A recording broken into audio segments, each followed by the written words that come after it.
Hello everyone, कैसे हैं आप। आपका आपके YouTube channel Digvijay commerce classes पर एक बार फिर से स्वागत है। हम आपके लिए अपने इस YouTube channel Digvijay commerce classes पर डॉक्टर राम मनोहर लोहिया अवध विश्वविद्यालय के बीकॉम थर्ड ईयर में, बाकी प्रत्येक यूनिवर्सिटी के बीकॉम सेकेंड ईयर में कंपलसरी सब्जेक्ट के रूप में पढ़ाए जाने वाले सब्जेक्ट इनकम टैक्स, आयकर की पूरी एक सीरीज लेके आ रहे हैं, जिसमें आपको एक तरफ से हर एक रूल और उनके प्रैक्टिकल क्वेश्चन 1 बाय 1 मिलेंगे। आपके लिए हम इस दावे के साथ आए हैं कि इससे बेहतर आपको किसी भी प्लेटफॉर्म पर, चाहे वो ऑनलाइन प्लेटफॉर्म हो या ऑफलाइन प्लेटफॉर्म हो, कहीं भी आपको इससे बेहतर इनकम टैक्स की पढ़ाई अवेलेबल नहीं होगी। हम आपको आपके लिए उस माध्यम से लेके आ रहे हैं जिससे आप पढ़ना चाहते हैं। आपकी परीक्षा की विशेष तैयारी कराई जाएगी। आप हमसे जुड़िए। अगर नए जुड़े हैं तो सबसे पहले हमारे इस YouTube channel Digvijay commerce classes को सब्सक्राइब करिए, शेयर करिए, बेल आइकन दबाइए, ताकि आपको हमारे लेटेस्ट वीडियोस के अपडेट मिल सके। और हम उन बिंदुओं को और अधिक फोकस करके रखेंगे जो एग्ज़ाम में ज़्यादा से ज़्यादा आते हैं। आपकी परीक्षा की विशेष तैयारी ही हमारा एकमात्र मकसद है। तो हमने आपके लिए वो सब कुछ प्रयत्न यहाँ कर रखे हैं। जैसे आपको PDF मिलेगा, डाउट सेशन रखा जाएगा, एग्ज़ाम पेपर की स्पेशल तैयारी की जाएगी और आपके लिए स्पेशल वीडियोज़ रखे जाएंगे। तो प्यारे दोस्तों, आपकी उस ऑफलाइन या क्लासरूम पढ़ाई से बेहतर पढ़ाई हम इस ऑनलाइन नेटवर्क पर दे रहे हैं। आप हमसे पेड क्लास ले सकते हैं। पेड क्लास पाने के लिए आप हमारे व्हाट्सएप नंबर पर व्हाट्सएप करिए, मैसेज करिए, आपको पेड क्लास की पूरी जानकारी दे दी जाएगी। तो चलिए हम आज की क्लास आपके लिए इनकम टैक्स का सबसे important lesson, income from salary. Income from salary को करीब 40 से 45 नंबर में आने से कोई रोक नहीं सकता। ये एग्ज़ाम में इतने नंबर में ज़रूर होगी। और इनकम फ्रॉम सैलरी को 2 पार्ट में बांट दिया है, सेवा काल में मिलने वाली प्राप्तियां और सेवा समाप्त होने के बाद मिलने वाली प्राप्तियां। मतलब एक कर्मचारी अपने मालिक से जब वो नौकरी में रहता है तो कुछ पाता है, उसे हम सेवा काल में मिलने वाली प्राप्तियां कहते हैं। और जब वो नौकरी से रिटायर हो जाता है तब कुछ पाता है, उसे हम सेवा समाप्त होने के बाद मिलने वाली प्राप्तियां कहते हैं, जिसे हम रिटायरमेंट के बेनिफिट कहते हैं। रिटायरमेंट के बेनिफिट में हम आपको ग्रेच्युटी, पेंशन और अर्जित अवकाश वेतन, ये 3 पढ़ा चुके हैं। 3 बाकी हैं। छटनी के कारण क्षतिपूर्ति या छटनी पर प्राप्त क्षतिपूर्ति, चौथा जो आज का हमारा टॉपिक है, ठीक है, कंपनसेशन ऑफ रिट्रेंचमेंट।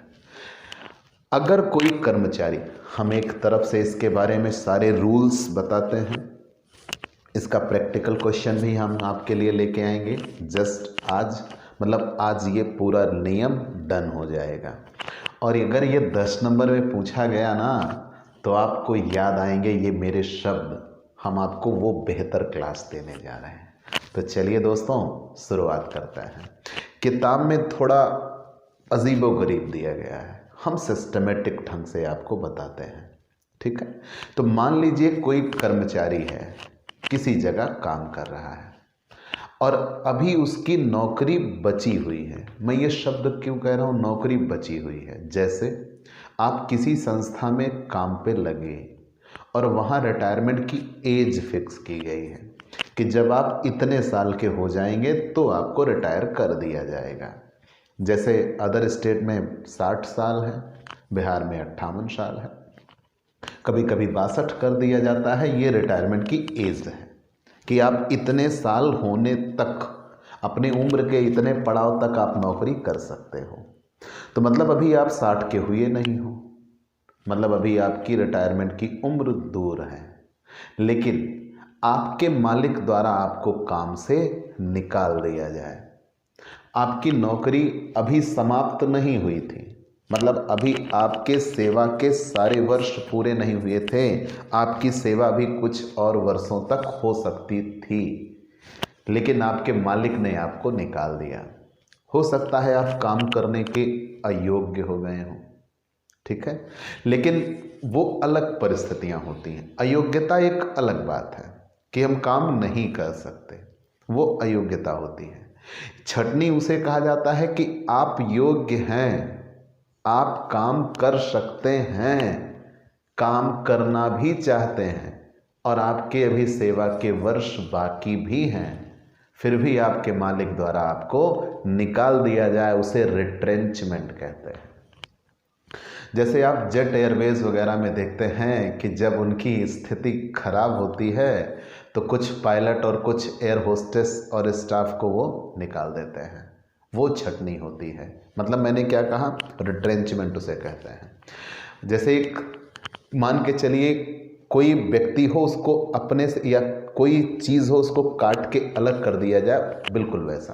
कैसे? मैंने ये कहा कोई कर्मचारी किसी संस्था में काम पे लगा, बेहतर तरीके से वो कार्य संपादित कर रहा है और अभी उसकी नौकरी के कुछ आने वाले वर्ष बाकी हैं, लेकिन उसके मालिक द्वारा उसको काम से निकाल दिया जाए, उसे रिट्रेंचमेंट कहते हैं, छटनी कहते हैं। वो कर्मचारी काम करना चाहता है, उसकी सेवा की अवधि भी अभी बाकी है, लेकिन फिर भी उसके मालिक द्वारा उसको नौकरी से निकाल दिया जाए, उसे छटनी कहेंगे। लेकिन ये अयोग्यता नहीं होनी चाहिए। मान लीजिए आप काम करने के अयोग्य हो गए, तो भाई कोई एक्सीडेंट वगैरह हो गया, आपका हाथ पैर, या आप मेंटल रूप से डिस्टर्ब हो गए, कोई ऐसी परिस्थिति बन गई कि अब आप शारीरिक रूप से अस्वस्थ हो, आप काम नहीं कर पाओगे, तो मालिक की मजबूरी है कि वो आपको निकाले।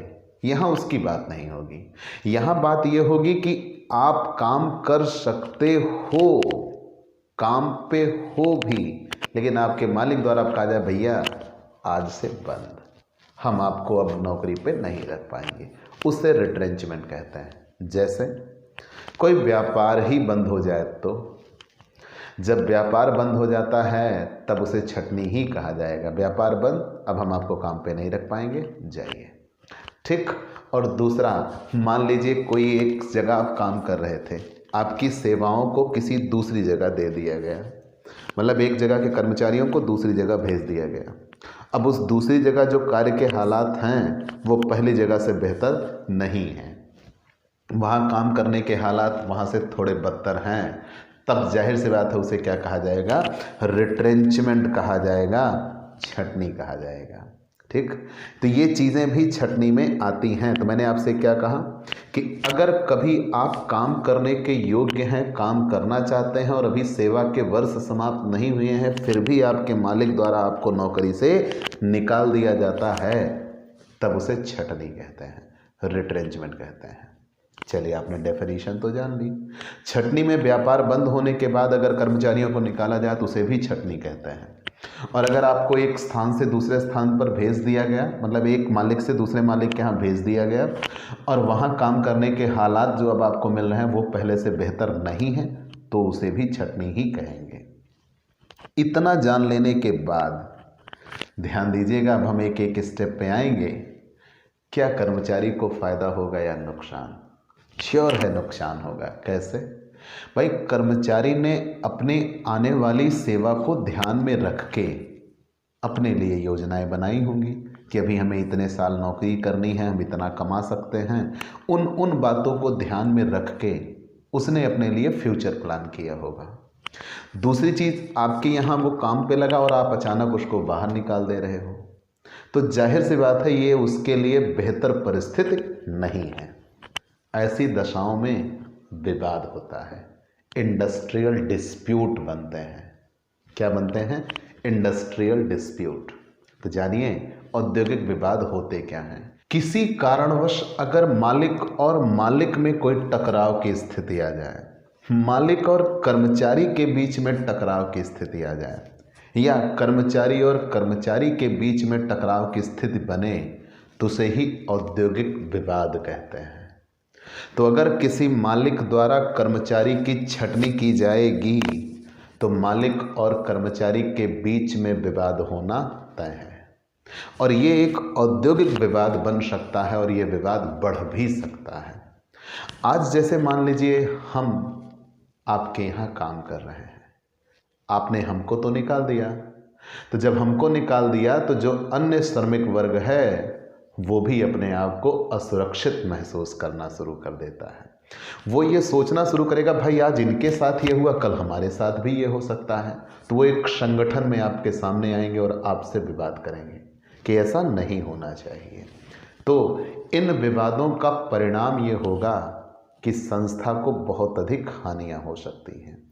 तो यहाँ पे मालिक काम ये करता है कि अगर किसी कर्मचारी को वो सेवा से निकालता है, छंटनी करता है, तो उसके लिए वो कुछ नकद पैसे कंपनसेशन के तौर पर देता है। उसे ही छंटनी पर प्राप्त क्षतिपूर्ति कहते हैं, कंपनसेशन ऑन रिट्रेंचमेंट कहते हैं। मालिक ये कहता है, भाई हम आपको काम पे नहीं रख पाएंगे, हमारे हालात ऐसे हैं कि हम आपको अफोर्ड नहीं कर सकते। हाँ, हम आपको काम से निकाल रहे हैं, आपको नुकसान हो रहा है, उस नुकसान की भरपाई के लिए हम आपको कुछ नकद देते हैं, तो वो कंपनसेशन ऑन रिट्रेंचमेंट कहलाएगा, छंटनी पर प्राप्त क्षतिपूर्ति। चलिए, इतना तो हमने जान लिया कि अब अगर छंटनी पर क्षतिपूर्ति आपको बताना पड़े तो बता लेंगे कि जब कभी मालिक कर्मचारी की आने वाली सेवा अभी बाकी हो, कर्मचारी काम करने के योग्य भी हो, काम करना भी चाहता हो, लेकिन फिर भी मालिक द्वारा उसको सेवा से निकाल दिया जा रहा है, तो उसे ही छंटनी कहते हैं, रिट्रेंचमेंट कहते हैं। ठीक।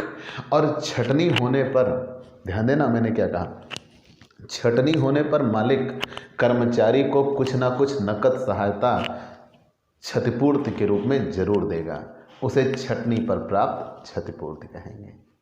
अब मुद्दा ये बना, ये कर मुक्ति या करयोग, अब आ गए इनकम टैक्स वाले। अभी तक नहीं थे, कर्मचारी लड़ रहा था नियोक्ता से तो ये नहीं थे, अब ये आएंगे। अब इनका रोल ये है कि अगर आपको छंटनी पे पैसे मिले तो उस पर टैक्स बनता है। तो तुरंत यहाँ दो बातें देखी जाएंगी। कौन कौन सी? कि सबसे पहले जो रिट्रेंचमेंट मिला वो मिला किसको। ठीक है, सबसे पहले ये देखा जाएगा वो जो रिट्रेंचमेंट मिला वो मिला किसको। ठीक है, कैसे? क्या वो सेंट्रल गवर्नमेंट के एम्प्लॉय को मिला? ठीक है ना, सरकारी कर्मचारी। क्या वो सरकारी कर्मचारी को मिला? लेकिन यहाँ कौन कौन से होंगे सरकारी कर्मचारी में, वो आधार देख लीजिए। सरकारी कर्मचारी की बात यहाँ ये की गई है कि ये केंद्र सरकार अथवा अनुमोदित किसी योजना के अंतर्गत दी जाए। मतलब ये केंद्र सरकार के कर्मचारी को दी जाए, केंद्र सरकार के कर्मचारी को, या अनुमोदित किसी योजना के अंतर्गत दिया जाए। अनुमोदित किसी योजना के अंतर्गत दिया जाए।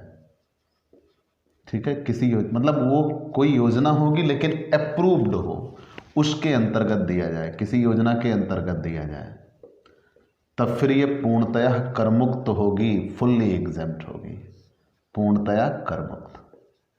ठीक, तो आपने कंपनसेशन के बारे में जान लिया।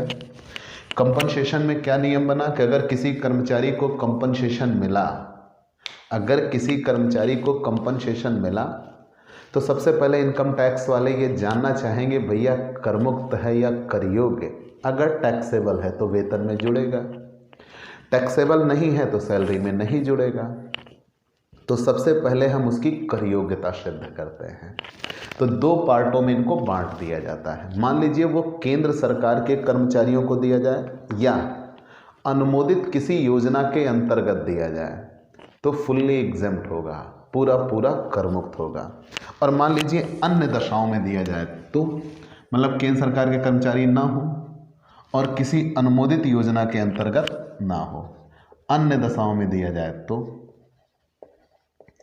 अन्य दशाओं में दिया जाए तो ठीक। तब निम्नलिखित में जो सबसे कम होगा, निम्न में से जो सबसे कम हो कर मुक्त होगा, जो सबसे कम हो कर मुक्त होगा। ठीक है, मतलब अब यहीं पे बन जाएगा चार्ट, कर मुक्त होगा। इतना समझ में आ गया। पूरी बात क्या बनी, छटनी कहते किसे हैं, हमने वो डिसाइड किया, आपको डिफाइन किया। जब आपने कंपनसेशन छटनी जान लिया तो छटनी पर आपने छतपूर्त भी पढ़ लिया। अब अगर छटनी पर छतपूर्त मिल गई तो टैक्स देना होगा कि नहीं देना होगा, हमें ये डिसाइड करना है। तो मैंने ये कहा कि अगर केंद्र सरकार को के कर्मचारी को या किसी अनुमोदित योजना के अंतर्गत अगर कर्मचारी को कंपनसेशन दिया गया तो फुल्ली एग्जैम्प्ट है। और मान लीजिए किसी अन्य दशा में दिया गया, तो जब किसी अन्य दशा में दिया गया मतलब वो केंद्र सरकार का कर्मचारी ना हो या किसी अनुमोदित योजना के अंतर्गत ना दिया जाए, तो निम्न में से जो सबसे कम होगा वही उतना कर मुक्त होगा। अब इसके लिए हमें पढ़ना होगा चार्ट। कैसा, हम किताब से थोड़ा हट के बनाते हैं। लगातार नौकरी, लगातार नौकरी के प्रत्येक संपूर्ण वर्ष, के प्रत्येक संपूर्ण वर्ष, लगातार नौकरी के प्रत्येक संपूर्ण वर्ष के लिए औसत वेतन के आधार पर, औसत वेतन के आधार पर, औसत वेतन के आधार पर 15 दिन की क्षतिपूर्ति, 15 दिन की क्षतिपूर्ति, प्रत्येक वर्ष के लिए 15 दिन की क्षतिपूर्ति आपको मिल जाएगी। ठीक है, फिर से जान लीजिए, लगातार नौकरी के प्रत्येक संपूर्ण वर्ष के लिए औसत वेतन के आधार पर 15 दिन की क्षतिपूर्ति की राशि मिल जाएगी। चलिए इतना तो हमने जान लिया, लेकिन यहाँ पे नोट आंशिक अवधि बात में आएगी। जैसे 6 माह से अधिक को, 6 माह से अधिक को, 6 माह से अधिक को पूरा 1 वर्ष मान लेंगे। 6 माह से अधिक है तो उसे पूरा 1 वर्ष मान लेंगे। 6 माह से अधिक को पूरा 1 वर्ष मान लेंगे। कंफर्म। अथवा इसे ही औद्योगिक विवाद अधिनियम 1947 के अंतर्गत निर्धारित राशि कहते हैं। हम इसे चाहते तो इस लाइन को ऐसा भी लिख सकते थे कि औद्योगिक विवाद अधिनियम 1947 के अंतर्गत निर्धारित राशि या गणना की गई राशि, लेकिन मैंने उस तरीके से ना लिख के वो गणना की कैसे जाएगी मैंने वो लिख दिया ताकि आपके लिए आसान हो। अथवा वास्तव में प्राप्त राशि, वास्तव में प्राप्त राशि, अथवा अधिकतम 5 लाख, मैक्सिमम 5 लाख, अधिकतम 5 लाख, मतलब छटनी कितने तक कर मुक्त हो सकती है, 5 लाख। इसमें जो सबसे कम हो, which ever is less, which ever is less equal exempt, इसमें जो सबसे कम हो वही उतना कर मुक्त होगा। चलिए ये हमने तो जान लिया कि which ever is less equal exempt, लगातार नौकरी के प्रत्येक संपूर्ण वर्ष के लिए औसत वेतन के आधार पर 15 दिन की क्षतिपूर्ति की राशि। ठीक है, और अगर 6 माह से अधिक हुए हैं तो उसे पूरा 1 वर्ष मान लेंगे। फिर वास्तव में प्राप्त राशि अथवा अधिकतम 5 लाख। फिर हम आते हैं वेतन में क्या क्या होगा, मीनिंग ऑफ सैलरी क्या होगी, फिर एवरेज सैलरी क्या होगी। हमें इन बातों को तर्क में लेना है। तो पहले मीनिंग ऑफ सैलरी, तो meaning of salary, meaning of salary में वो सब कुछ आएगा जिसे मुद्रा में लिखा जा सकता है। ठीक, जिसे मुद्रा में व्यक्त किया जा सके, मतलब जिसको हम अंत में रुपए में निकाल सकते हैं वो आ जाएगा। जिसे मुद्रा में व्यक्त किया जा सके, मकान क्या मुद्रा में व्यक्त किया जा सकता है, बिल्कुल। हम रेंट फ्री हाउस को मुद्रा में व्यक्त कर सकते हैं कि इतने का मकान दिया गया। जिसे मुद्रा में व्यक्त किया जा सके वो वेतन में आएगा, व्यक्त किया जा सके। जिसे मुद्रा में व्यक्त किया जा सके वो वेतन में आएगा। जैसे महंगाई भत्ता भी पूरा पूरा आएगा, महंगाई भत्ता, ठीक। रेंट फ्री हाउस भी आएगा, महंगाई भत्ता आएगा, रेंट फ्री हाउस आएगा, लीव ट्रैवल कंसेशन भी आएगा, ट्रैवल कंसेशन, यात्रा रियायत अगर कोई दी गई है तो वो भी आएगी, ट्रैवल कंसेशन। मतलब जिनको मुद्रा में हम व्यक्त कर सकते हैं वो सब कुछ यहाँ आता है, इनको छोड़कर, मतलब ये चीज़ें नहीं आती। क्या क्या? कुछ विशेष बातें कही गई हैं, जैसे बोनस नहीं शामिल किया जाता, बोनस शामिल नहीं होता, ठीक है। फिर उसके बाद प्रोविडेंट फंड में या पेंशन फंड में अंशदान, पेंशन या प्रोविडेंट फंड में अंशदान शामिल नहीं होता, और ग्रेच्युटी भी शामिल नहीं होती। तो मतलब रिटायरमेंट बेनिफिट तो कोई नहीं आता और बोनस नहीं आता, बाकी सब कुछ आएगा, ठीक है। चलिए इतना तो आपने जान लिया। जबकि हम पूरा नियम लिख चुके हैं, हम आपको अब एक तरफ से एक एक चीज़ें बताना चाहेंगे। अभी कुछ बातें और भी होनी बाकी हैं, लेकिन हम अब उस पड़ाव पे आ चुके हैं कि अब हम आपको समझा सकते हैं। ध्यान देना बेटा कि मैंने यहाँ से शुरुआत की आज की क्लास की कि अगर किसी कर्मचारी के कार्य की समय सीमा अभी समाप्त नहीं हुई है, मतलब उसके नौकरी के कुछ शेष अवधि बाकी है, वो भी कुछ और वर्षों तक नौकरी कर सकता है, कार्य करने के योग्य भी है और कार्य करना चाहता भी है, लेकिन फिर भी मालिक द्वारा उसको काम से निकाल दिया जाए, उसे छटनी कहते हैं। ऐसे हालातों में कर्मचारी को नुकसान होगा, तो मालिक द्वारा कर्मचारी को कुछ नकद सहायता दी जाती है। जब मालिक द्वारा कर्मचारी को कुछ नकद सहायता दी जाती है, उसे ही हम छटनी कहते हैं, रिट्रेंचमेंट कहते हैं। मालिक द्वारा कर्मचारी को कुछ नकद सहायता दी जाएगी, उसे ही छटनी कहा जाएगा, ठीक है। छटनी पर प्राप्त क्षतिपूर्ति कहते हैं। क्या ये कर मुक्त होगी या कर योग्य? तो अगर छटनी पर प्राप्त क्षतिपूर्ति किसी केंद्र सरकार के कर्मचारी को दिया गया ये अनुमोदित किसी योजना के अंतर्गत दी गई तो पूर्णतया कर मुक्त, और अगर किसी अन्य दशाओं में दी गई तो मतलब केंद्र सरकार का कर्मचारी नहीं है या अनुमोदित योजना के अंतर्गत नहीं दी गई, तब क्या होगा? तब नियम है कि निम्न दशाओं में जो सबसे कम हो। क्या? तो यहाँ लिखा गया है औद्योगिक विवाद अधिनियम 1947 के अंतर्गत निर्धारित राशि। तो मतलब कर्मचारियों में विवाद ना हो, इसलिए इंडस्ट्रियल डिस्प्यूट, कर्मचारी और मालिक के बीच में विवाद ना हो, इसलिए इंडस्ट्रियल डिस्प्यूट एक्ट आता है, ठीक है। फिर से जान लीजिए, मैंने भी कहा था कि मालिक और कर्मचारी के बीच में विवाद ना पनपे, इसलिए इंडस्ट्रियल डिस्प्यूट एक्ट 1947 बनाया गया। और इंडस्ट्रियल डिस्प्यूट एक्ट के द्वारा एक अमाउंट तय किया जाएगा कि आप इतने पैसे दीजिए कर्मचारी को। तो औद्योगिक विवाद अधिनियम 1947 के अंतर्गत निर्धारित राशि, लेकिन वो निकलेगी कैसे? तो मैंने वो लाइन न लिखकर यही लिख दिया कि ये कैसे निकाला जाएगा।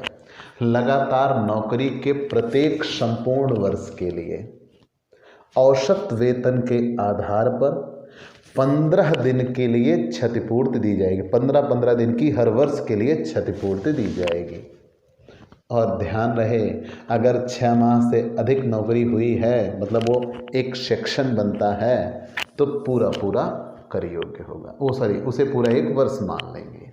क्या बताया मैंने कि लगातार नौकरी के प्रत्येक संपूर्ण, ये शब्द बहुत बड़ा है, लगातार नौकरी के प्रत्येक संपूर्ण वर्ष के लिए औसत वेतन के आधार पर 15 दिन की क्षतिपूर्ति की राशि। और ध्यान रहे, अगर 6 माह से अधिक की सेवा हुई है तो उसे पूरा 1 वर्ष मान लेंगे। कैसे? हम बताते हैं। हमारे पड़ोस में एक डिग्री कॉलेज है, RRPG college Amethi. RRPG degree college में एक प्रोफेसर आए, डॉक्टर पवन कुमार पांडे।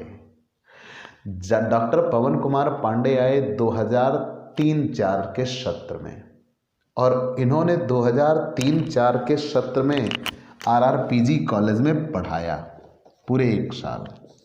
जब पूरे 1 साल इन्होंने पढ़ाया तो इनके पढ़ाने के बाद कुछ ऐसे हालात बने, इनको फैमिली प्रॉब्लम हुई कि ये RRPG कॉलेज छोड़ के चले गए। 2003-04 में 1 सत्र इन्होंने पूरा पढ़ाया, 1 साल पढ़ाने के बाद ये RRPG डिग्री कॉलेज छोड़ के चले गए। 2004-05 के सत्र में ये नहीं रहे, लेकिन 2004-05 के सत्र के अंतिम दिन डॉक्टर सिमल श्रीवास्तव, उनको परमानेंट जॉब मिल गई, वो आयोग से चले गए। तो जब वो आयोग से चले गए तो डॉक्टर पवन कुमार पांडे को फिर बुलाया गया कि अब अगर आप आना चाहते हो तो आप आ सकते हैं। तो 2003-04 में इन्होंने जॉब की थी, 04-05 में नहीं थे, लेकिन फिर ये 2005-06 के सत्र से आ गए और तब से लेकर अब तक लगातार जॉब कर रहे हैं। 5-6, 6-7, 7-8, 8-9, 9-10, फिर ऐसे ही 10-11, 11-12, 12-13, 13-14, 14-15, 15-16, 16-17, 17-18, 18-19 और 19-20, ठीक है, तक ये जॉब कर रहे हैं और अभी 20-21 चल रहा है। मतलब अब उन्होंने कितने साल जॉब कर ली? 1, 2, 3, 4, 5, 6, 7, 8, 9, 10, 11, 12, 13, 14, 15, 16 और ये एक 17 वर्षों तक वो RRPG में जॉब किए हुए हैं। लेकिन जब अगर मान लीजिए, भगवान न करे ऐसा हो भाई, अगर मान लीजिए कॉलेज द्वारा उनको निकाल दिया जाए तो अब अगर उनको कॉलेज द्वारा निकाल दिया जाए तो उसे रिट्रेंचमेंट कहा जाएगा। अब अगर उनको रिट्रेंचमेंट हुई तो वो 17 साल जॉब कर चुके हैं। लेकिन यह रूल ये कहता है लगातार नौकरी के प्रत्येक संपूर्ण वर्ष। तो मतलब जिस दिन आपको निकाला जा रहा है उसके पहले जो लगातार कॉन्टिन्यूअस जॉब हुई है उसकी बात करिए। तो लगातार नौकरी कितने वर्षों की रही है? 16 वर्षों की रही है। ये 1 साल जो पीछे नौकरी कर चुके थे उसको इसमें शामिल नहीं किया जाएगा। तो लगातार नौकरी के प्रत्येक संपूर्ण वर्ष के लिए औसत वेतन के आधार पर 15 दिन की क्षतिपूर्ति दी जाती है। कंफर्म? 15 दिन की क्षतिपूर्ति दी जाएगी। चलिए ये तो हमने मान लिया, लेकिन औसत वेतन कैसा? औसत वेतन निकालने के लिए यहाँ 3 आधार हैं। कौन कौन से? अगर कर्मचारी को मंथली सैलरी मिलती है, अगर कर्मचारी को मंथली सैलरी मिलती है तो अंतिम 3 कैलेंडर महीने के वेतन का औसत लिया जाएगा। मतलब जिस दिन उसकी छटनी की गई उस दिन के ठीक पीछे के 3 कैलेंडर महीनों के आधार पर एवरेज निकाला जाएगा। मान लीजिए उसको मंथली वेतन नहीं मिलता, मंथली वेतन मान लीजिए उसको नहीं मिलता, बल्कि उसको डेली बेस पर वेतन मिलता है, तो जिस दिन उसकी छटनी की जाएगी, जिस दिन उसकी छटनी की जाएगी अंतिम 12 दिनों के वेतन का औसत लिया जाएगा। कंफर्म? अंतिम 12 दिनों के वेतन का औसत लिया जाएगा। ये मजदूरी संस्थाओं में होता है। और मान लीजिए उसको साप्ताहिक मिलता है, तो जैसे भट्ठे वगैरह पर साप्ताहिक हफ्ता बंटता है, तो अगर साप्ताहिक मिलता है तो वहाँ पे अंतिम 4 सप्ताह की मजदूरी का औसत लिया जाएगा। कंफर्म? तो मैंने क्या क्या बताया? औसत कितना? अगर वेतन दैनिक आधार पर मिलता है तो अंतिम 12 दिन की मजदूरी का औसत लिया जाएगा। अगर वेतन साप्ताहिक आधार पर मिलता है तो अंतिम 4 सप्ताह के वेतन का औसत लिया जाएगा। और अगर वेतन मासिक आधार पर मिलता है तो अंतिम 3 सप्ताह के वेतन का औसत लिया जाता है। तो पहले हम औसत वेतन निकाल लेंगे। जब औसत वेतन निकल के आ जाएगा तो औसत वेतन के निकल के आने के बाद फिर 15 दिन का वेतन हर वर्ष के लिए क्षतिपूर्ति के रूप में दिया जाएगा, 15 दिन का। लेकिन लेकिन लेकिन लेकिन अगर 1 साल के कुछ खंड दिख रहे हैं और वो खंड 6 माह से अधिक का है तो उसे पूरा 1 वर्ष मान लेते हैं। वास्तव में प्राप्त राशि होगी और अधिकतम कितना होगा? 5 लाख। तीनों में जो कम होगा वही उतना एग्जेम्प्ट होगा। तीनों में जो कम होगा वही उतना एग्जेम्प्ट होगा। ठीक है। और यहाँ पे आपको ये सारी बातें बता दी गई। वेतन में क्या क्या शामिल किया जाएगा? आपने ये तो कह दिया कि जिस दिन रिटायर हुआ, रिटायरमेंट के ठीक पीछे के 3 महीने के वेतन का औसत। जिस दिन रिटायर हुआ अगर डेली बेस पर मजदूरी पाता है तो पिछले 12 दिन की मजदूरी का औसत, और अगर साप्ताहिक आधार पर मजदूरी पाता है तो पिछले 4 सप्ताह की मजदूरी का औसत। लेकिन मजदूरी वेतन में क्या क्या जोड़ा जाएगा? सब कुछ जोड़ा जाएगा जिसे हम मुद्रा में कन्वर्ट कर सकते हैं। अगर उसकी वैल्यू अंत में आके मुद्रा में निकाली जा सकती है तो उसको यहाँ पे जोड़ा जाएगा। ठीक है, मान लिया। क्या क्या नहीं जोड़ा जाएगा? बोनस नहीं जुड़ता और रिटायरमेंट बेनिफिट नहीं जुड़ते। रिटायरमेंट बेनिफिट में क्या क्या? पेंशन, ग्रेचुटी और ये प्रोविडेंट फंड, ये सब नहीं जोड़े जाते। कंफर्म? चलिए, इतना तो हमने जान लिया। अब आते हैं हम एक इलस्ट्रेशन जो आपको इस क्वेश्चन को समझने में और ज़्यादा बेहतर योगदान देगा। तब आपके लिए रिट्रेंचमेंट समाप्त हो जाएगा। फिर एक चीज़ बचेगा, स्वेच्छा से अवकाश ग्रहण करने पर क्षतिपूर्ति और प्रोविडेंट फंड से प्राप्त राशि, और वहीं पे फिर ये लेसन समाप्त हो जाएगा। 2-3 प्रैक्टिकल क्वेश्चन हम करेंगे और फिर हम अगले लेसन पर बढ़ चलेंगे। चलिए, ये इतनी बातें तो मिल जानी हैं। तो हम आते हैं इसके प्रैक्टिकल क्वेश्चन पे। प्रैक्टिकल क्वेश्चन इसका क्या होगा? चलिए एक तरफ से देखते हैं। इलस्ट्रेशन 12, मिस्टर राकेश 1 अक्टूबर 2006 से अमृतसर की एक कपड़ा मिल में क्लर्क हैं और 1 जनवरी 2016 से 12,000 रुपये मासिक वेतन और 2,400 रुपये मासिक महंगाई भत्ता मिल रहा है। नौकरी इनकी कब से है? 1 अक्टूबर 2006 से। फिर आगे करें, 1 जुलाई 2019 से छटनी के कारण उनकी सेवाएं समाप्त कर दी गई और 1,92,000 रुपये उनको कंपनसेशन के दे दिए गए। कितने रुपए? 1,92,000 रुपये कंपनसेशन के दे दिए गए। कर निर्धारण वर्ष 2020-21 के लिए क्षतिपूर्ति की करमुक्त राशि की गणना कीजिए। चलिए हम निकालते हैं। तो ध्यान देना बेटा, अब सबसे पहले ये कि देखिए ये नौकरी में लगे कब। तो 1 अक्टूबर 2006 को, 1 अक्टूबर 2006, ठीक। और इनको निकाला कब गया?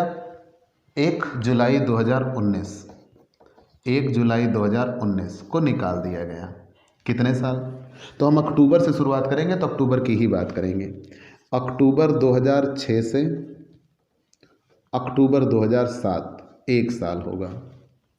फिर 2007 से 2008, 2008 से 2009, 2009 से 2010, 2010 से 2011, 2011 से 2012, 2012 से 2013, 2013 से 2014, 2014 से 2015, 2015 से 2016, 2016 से 2017, 2017 से 2018, 2018 से 2019, 2019 से 2019 में ही रिटायर हो गए।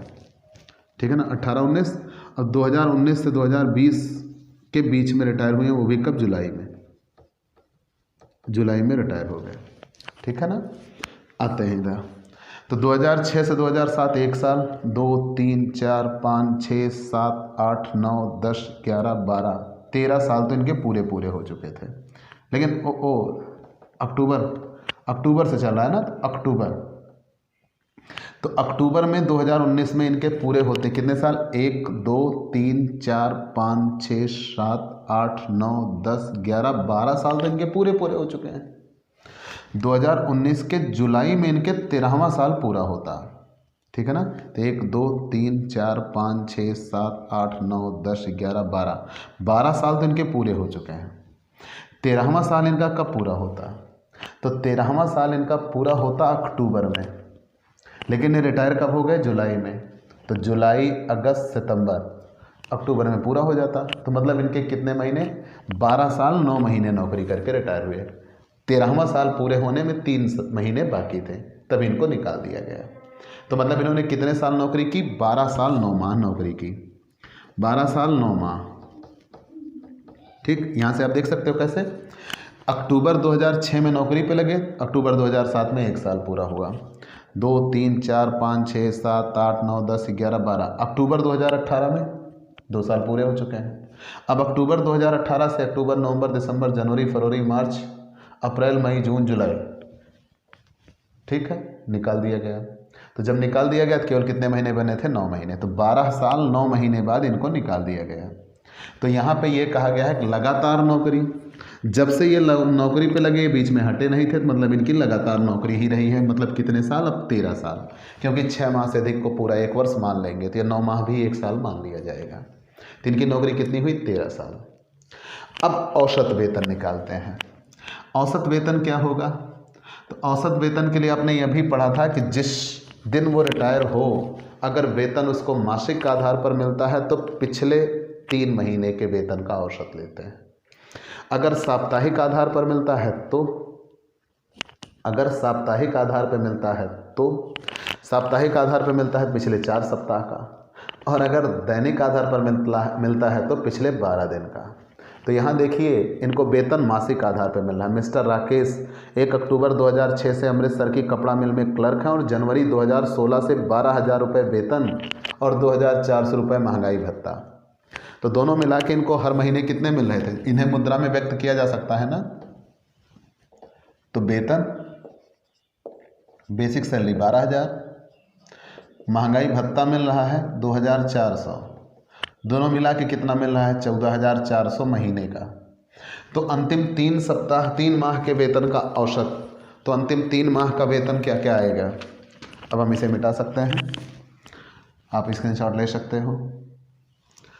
अंतिम 3 माह के वेतन में क्या क्या आएगा? तो आपने ये जान लिया था ना, छोड़कर बोनस, पेंशन ये सब छोड़ देते हैं।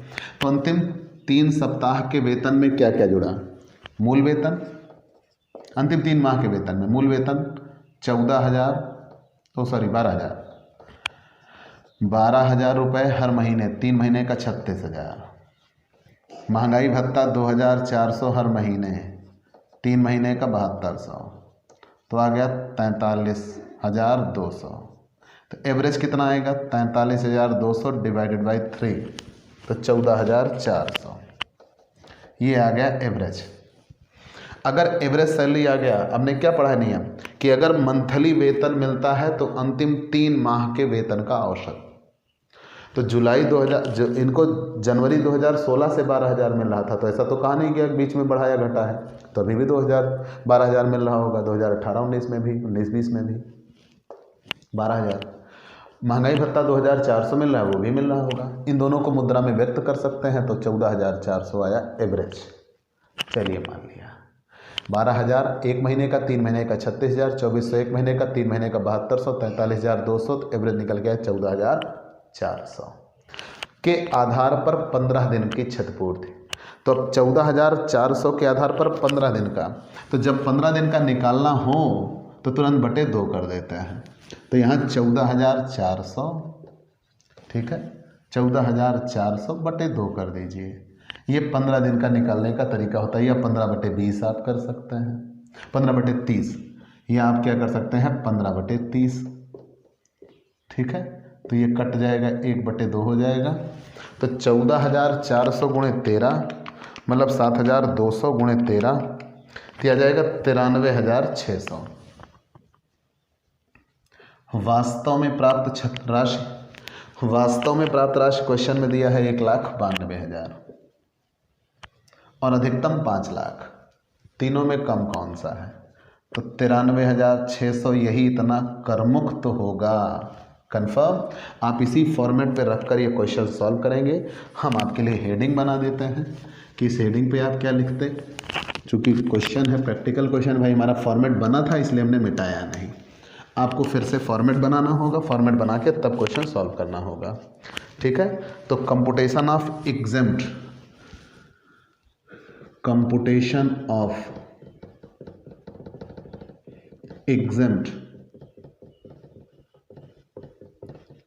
Retrenchment, exempt compensation on retrenchment,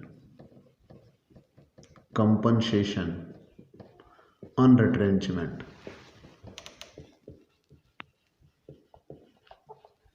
ठीक, for the assessment year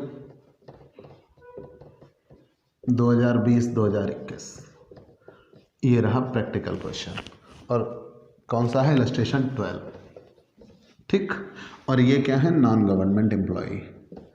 non government employ, non government employ के लिए ये सॉल्व हो गया। ठीक है, ऐसे ही आप प्रैक्टिकल क्वेश्चन सॉल्व करेंगे तो आप इसका स्क्रीनशॉट ले सकते हैं। ठीक है, तो रिट्रेंचमेंट आपके लिए पूरा पूरा क्लियर हो चुका है। अब अगर आपने रिट्रेंचमेंट पूरा जान लिया तब आपको वीआरएस पढ़ना है, वॉलंटरी रिटायरमेंट सिस्टम, और प्रोविडेंट फंड। ठीक है, प्रोविडेंट फंड। तो बेटा हमने आपको प्रोविडेंट फंड पीछे पढ़ाया हुआ है। हम चाहते हैं कि हम प्रोविडेंट फंड, बहुत थोड़ा नियम है, अभी आपको क्लियर कर देते हैं। क्योंकि उतनी छोटी सी समय सीमा बची हुई है, उसमें हम आपको ये बता सकते हैं। ठीक है, तो आइए प्रोविडेंट फंड पढ़ लेते हैं, फिर वीआरएस अगले दिन पढ़ लेंगे। चलिए हम आगे बढ़ते हैं। तो भाई हमने ये कहा था कि आपको 6 नियम पढ़ने हैं। हम ग्रेचुटी आपको पढ़ा चुके, पेंशन पढ़ा दिया, अर्न लीव सैलरी पढ़ा दिया, रिट्रेंचमेंट पढ़ा दिया। अब आपको वीआरएस पढ़ना है, वॉलंटरी रिटायरमेंट जिसे कहते हैं, और प्रोविडेंट फंड। तो प्रोविडेंट फंड का छोटा रूल है, आपके पास थोड़ी समय सीमा है, तो इसलिए हम प्रोविडेंट फंड आपको पढ़ा देते हैं। ठीक है, प्रोविडेंट फंड से प्राप्त राशि, प्रोविडेंट फंड से प्राप्त राशि, प्रोविडेंट फंड से प्राप्त राशि, प्रोविडेंट फंड से प्राप्त राशि।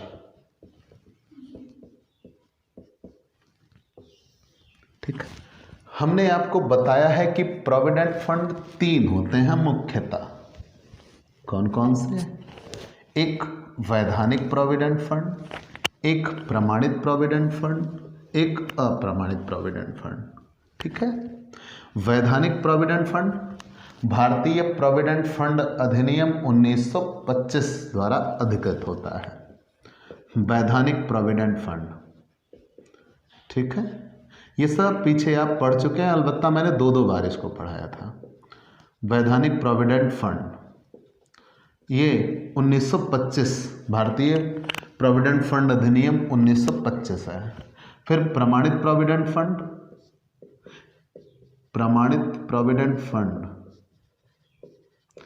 प्रमाणित प्रोविडेंट फंड में था कि ये कर्मचारी प्रोविडेंट फंड अधिनियम 1952 के अंतर्गत आते हैं। ठीक है, ये 1925 भारतीय प्रोविडेंट फंड अधिनियम, और ये कर्मचारी प्रोविडेंट फंड अधिनियम 1952। और ये अप्रमाणित प्रोविडेंट फंड, कोई समय सीमा नहीं, चाहे जब बनाओ। अप्रमाणित प्रोविडेंट फंड, अप्रमाणित प्रोविडेंट फंड।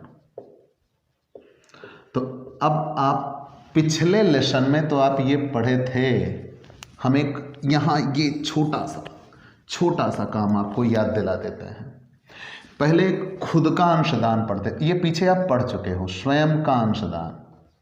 जब कर्मचारी खुद अंशदान करता था तो वैधानिक प्रोविडेंट फंड में पूरा कर मुक्त, फुल्ली एग्जम्प्ट। ठीक है, पूरा कर मुक्त। प्रमाणित प्रोविडेंट फंड में भी पूरा कर मुक्त, फुल्ली एग्जम्प्ट। अप्रमाणित प्रोविडेंट फंड में भी फुल्ली एग्जम्प्ट। ये आप पीछे पढ़ चुके हो। लेकिन जो नियोक्ता का अंशदान होता था, एम्प्लॉयर कंट्रीब्यूशन, नियोक्ता का अंशदान, नियोक्ता का अंशदान, नियोक्ता के अंशदान में था ये पूरा कर मुक्त, फुल्ली एग्जम्प्ट। यहाँ था फुल्ली एग्जम्प्ट अप्रमाणित में, लेकिन प्रमाणित में था वेतन के 12% तक कर मुक्त, 12% सैलरी एग्जम्प्ट। ठीक है ना, 12% of salary, 12% of salary exempt, मतलब वेतन का 12% तक कर मुक्त होगा, उससे ज़्यादा कर योग्य होगा। ठीक, तो ये दोनों के अंशदान आप ये पीछे पढ़ चुके हो। हर फंड पर ब्याज, जो जमा शेष होंगे उस पर ब्याज, तो ब्याज यहाँ पढ़े थे फुल्ली कर्मुक्त, फुल्ली एग्जेम्प्ट, फुल्ली एग्जेम्प्ट। यहाँ भी आप पढ़े हो फुल्ली एग्जेम्प्ट, फुल्ली एग्जेम्प्ट। और यहाँ पढ़े थे 9.5% तक एग्जेम्प्ट होता है। ठीक है, आगे आते हैं। जब कभी कर्मचारी अपने वेतन में से कुछ हिस्सा अपने मालिक के यहाँ ही वही जमा कर देता है, भविष्य के लिए कुछ सहेजता है, संजोता है, जमा कर देता है। क्यों? प्रोविडेंट फंड, प्रोविडेंट का अभिप्राय ही होता है भविष्य के लिए कुछ बचा के रखना, कि मतलब आज हम नौकरी में हैं तो हम वेतन का कुछ हिस्सा यहीं छोड़ देते हैं, वो जमा हो जाएगा। जिस दिन हम रिटायर होंगे उस दिन हम इस पैसे को ब्याज के साथ पा सकते हैं, और उसमें मालिक के द्वारा भी कुछ कंट्रीब्यूट कर दिया जाता है। तो ये चीज़ें आपने बेहतर तरीके से वहाँ पढ़ रखी थी। प्रोविडेंट फंड वहाँ हम विधिवत पढ़ा चुके हैं। अब आप मान लीजिए प्रोविडेंट फंड है, जहाँ आप नौकरी कर रहे हो वहीं एक फंड बनाया गया, अपने वेतन का कुछ हिस्सा आप उसी में छोड़ देते हो, धीरे धीरे धीरे धीरे जमा रहता है। आप नौकरी में रहते हुए भी ले सकते हो, रिटायरमेंट के बाद भी ले सकते हो। ठीक है, तो अगर आपने रिटायरमेंट के बाद इस पैसे को लिया तो नियम क्या होगा? अब अगर आपने रिटायरमेंट के बाद ये इतना स्टेप आप पीछे पढ़ चुके थे कि अगर आपने उसमें पैसे जमा करने थे तो वो पीछे आप पढ़ चुके हो। अब यहाँ पढ़ना है रिटायरमेंट के बाद पैसा लिया तो। चलिए हम पीछे याद दिला देते हैं कि अगर कोई कर्मचारी वैधानिक प्रोविडेंट फंड में खुद पैसा जमा करता है तो उसे स्वयं का अंशदान कहते हैं और पूरा कर मुक्त होगा। वैधानिक प्रोविडेंट फंड है क्या? भारतीय प्रोविडेंट फंड अधिनियम 1925 के अंतर्गत बनाया गया, जो सरकारी संस्थाओं पर लागू होता है। प्रमाणित प्रोविडेंट फंड जो आयकर कमिश्नर द्वारा अनुमोदित होता है, कर्मचारी प्रोविडेंट फंड अधिनियम 1952 बनाया गया। अगर इसमें भी स्वयं का अंशदान है तो कर मुक्त। अप्रमाणित प्रोविडेंट फंड बनाया गया है लेकिन अभी आयकर कमिश्नर द्वारा अनुमोदित नहीं है, उसमें भी पूरा कर मुक्त होता है। मतलब स्वयं का अंशदान पूरा कर मुक्त होता है तीनों ही प्रोविडेंट फंडों में। नियोक्ता का अंशदान, अगर मालिक अंशदान करता है तो वैधानिक प्रोविडेंट फंड में करता है तो पूरा कर मुक्त। प्रमाणित प्रोविडेंट फंड में करता है, मान्यता प्राप्त भी इसे कहते हैं, तो प्रमाणित प्रोविडेंट फंड में करता है तो वेतन का 12% तक कर मुक्त होगा। वेतन क्या होगा? मूल वेतन, महंगाई भत्ता उतना जितना सेवा की शर्तों के अंतर्गत हो, महंगाई वेतन और बिक्री पर कमीशन। और अप्रमाणित प्रोविडेंट फंड में करता है तो कर मुक्त। ब्याज, फंड के जमा शेषों पर ब्याज मिलता है, पूरा कर मुक्त होगा वैधानिक प्रोविडेंट फंड में। प्रमाणित प्रोविडेंट फंड में 9.5% तक कर मुक्त होगा और अप्रमाणित प्रोविडेंट फंड में पूरा कर मुक्त होगा। ये जब पैसे जमा हुए और पैसे पर ब्याज बना तब का ये रूल था। अब मान लीजिए ये पैसे आप रिटायरमेंट के बाद ले रहे हो तो उसे प्रोविडेंट फंड पर प्राप्त राशि कहते हैं। और अगर आपने वैधानिक प्रोविडेंट फंड में पैसा जमा किया था, अब वो रिटायरमेंट के बाद पैसा मिला, इसे लंप सम रिसीव्ड बोलेंगे। क्या बोलेंगे? लंप सम रिसीव्ड आफ्टर रिटायरमेंट। रिटायरमेंट के बाद आपने ये पैसे लिए, तब जब रिटायरमेंट के बाद आपने ये पैसे लिए तो अगर वैधानिक प्रोविडेंट फंड में जमा था तो अब वो रिटायरमेंट के बाद पैसा लेते हो तो पूरा कर मुक्त। प्रमाणित प्रोविडेंट फंड में जमा था, रिटायरमेंट के बाद लेते हो तो ये भी पूरा कर मुक्त। देखिए यहाँ टैक्सेबल था लेकिन यहाँ एग्जेप्ट हो गया। और अगर अप्रमाणित प्रोविडेंट फंड में जमा था तो नियोक्ता का अंशदान और उस पर ब्याज, नियोक्ता का अंशदान और उस पर ब्याज, और उस पर ब्याज कर योग्य। कर्मचारी का अंशदान और उस पर ब्याज कर मुक्त। कर्मचारी का अंशदान और उस पर ब्याज कर मुक्त, और उस पर ब्याज कर मुक्त। ठीक, लेकिन अब मान लीजिए दोनों का क्लियर ना हो तो मैंने कहा नियोक्ता का अंशदान और उस पर ब्याज कर योग्य, कर्मचारी का अंशदान और उस पर ब्याज कर मुक्त। अब मान लीजिए पता ना हो तो सीधा फंडा, आधा कर योग्य आधा कर मुक्त। आधा कर योग्य, जितना पैसा रिटायरमेंट के बाद मिलेगा, आधा कर योग्य आधा कर मुक्त। हम मान लेंगे कि आधा मालिक का है और आधा कर्मचारी का है, ठीक है। तो just half of exempt and just half of taxable. लेकिन यहाँ कुछ बातें कही गई हैं, क्या कि वैधानिक प्रोविडेंट फंड से प्राप्त राशि पूरी कर मुक्त होती है, प्रमाणित प्रोविडेंट फंड से प्राप्त राशि भी पूरी कर मुक्त होती है, बशर्ते वो वहाँ लगातार 5 वर्षों तक सेवा की हो।